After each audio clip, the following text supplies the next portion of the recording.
flaying was first documented around 800 BC. It is a very slow and painful technique where first the skin off the face would be peeled. You are fucked up, Sasha. Such a Sasha. After that, the victim's body has to be scored in specific places to allow the skin to be removed easily in one piece. This involves cuts to be made around the arms and wrists, the chest and neck, as well as the feet. I feel this was Catherine Knight and Ed Gein's favourite torture too. Yep.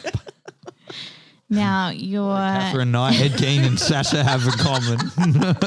Absolutely nothing. Thank you very much. Okay, so... Now, your nerve endings extend into your skin, so we have sense of touch.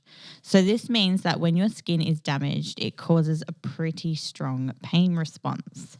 So when you are flayed, you're going to feel your nerves die as the skin is being ripped from your muscles and your nerve endings are torn to shreds. Does that mean when it's done you don't feel any more pain? No, because they're all completely exposed. They're still exposed. They're still dying. Not dying. No, they're not dead, they don't die as soon as you flay. They are slowly dying. So you're going to feel absolutely... In every single square millimetre of your body. I imagine the wind blowing on you would be horrific. That's what I was picturing. There wouldn't be anything that wouldn't be. Yeah, so obviously you can't live without your skin. So if blood loss doesn't kill you, then... infection will, because your skin is an organ and that protects all your other organs. So yeah, it's your protective layer. So every part of your body is now exposed to infection and you will become septic, which in some cases can take days. Oh God damn. Horrific. Do we know how long it takes the nerves to die? Are you in agony for those all days? I'm sure it depends on skill and loss of blood and all technique. Oh, now I'm interested. So, and how do nerves work? Like, does that extend so once you go septic and start dying, if you had no nerve feelings left, would you feel that? Or is organs like a separate part? Like, your liver and kidney and all that shit, a separate thing? I don't know. I imagine just the simple pain of all your nerve endings being exposed would... I'm just wondering if there's ever a point where there's some relief in it, or if that only one is dead. Die. Yeah, I'm pretty sure once you die, that's it. The nerves would die. Like if you can go days, you might by the end of it, you might no longer be. So they're being ripped and they're being exposed and they are dying, and then you've got the fact that you're completely exposed as well. Yeah, it's the same question really as what you had before. Is when does the mind shut it all off? I would hope pretty quickly once you've been flayed, but that. It's lovely. I reckon ants disgusting. and bugs and shit would be super attracted to that too. They'd be like a full-on scent of fresh meat. It would be very quick. Imagine trying to get an ant off you if it crawled on you. But they begin with they begin with your face. Like, oh mate, that's fine. Once your face is gone, I can't imagine having like a proper conscious thought. Well, you would. That's the problem. I think you would just be internally screaming, externally screaming. I think it's like, do you know how I think it's Bill and Ted. Yeah, it is. Bill and Ted's Bogus Journey when they get sent to hell and they're falling down the hole. Yeah. And it just keeps going and they eventually just stop screaming because it's like, fuck. Yeah. I think it's the same thing. You're going to be in that much fucking pain where it's like you learn this is the new norm. There's no, you wouldn't internalize screaming. You would just internalize agony.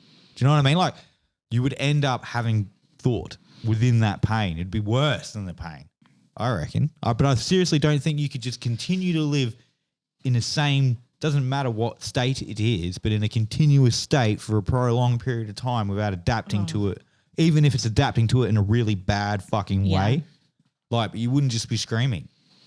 I can't imagine and I don't ever want to know. But God damn, this one definitely intrigues me the most. Some people fucking know. Well, hopefully not for a very long time. Well, a few days would, a minute, a second, just fucking getting a blade touched on your face. Sucks. Yeah. Like, you know, an hour of that shit's an eternity. Yeah, days of it is you just, what the fuck? How the fuck? At least in the other cases that we've covered that have involved this type of thing, the person was already dead. Yeah. Yeah. This was specifically like, done to alive people. You can't, you'd just be standing there, eh? You wouldn't want to lie down. You wouldn't want to eat. You wouldn't want to fucking, like, you'd be trying to minimize the pain that you're in. You would be silent. So you would like walk in. Rip, imagine if they did it to like 20 cunts and you're like walking into this room of flayed fucks that are just standing as still as they can to avoid ultimate agony. Yeah. When I was reading my the Game God. of Thrones books, before it was cool. I just want to point that out. When he's being flayed and he's in the cave, it didn't really show too much in the show.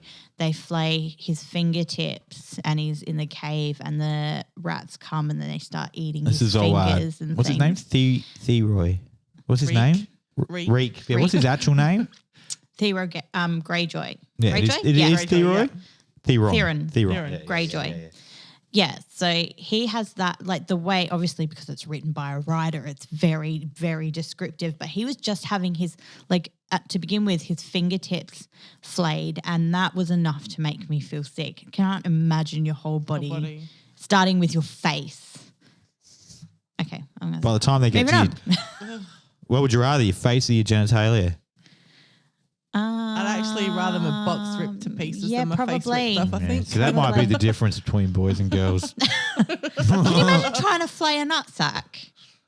I don't know if that's possible. What's underneath that? Look, I'd imagine you just have two dangling testicles. If they're going the whole hog on flaying your skin, they'd take the balls off too, and you just would have what's left. The fluid would be drained. In Game of Thrones, they chopped them. Yeah. But I imagine with the sensitivity that men have in that region, that might just kill you. How do you live that? Yeah, exactly. Even without. Oh my God. I'm you look very uncomfortable. Tonight. I'm not going to sleep very well. Should we move on from flaying? Yes, please. Yeah. Okay. Still hungry. Still want pizza.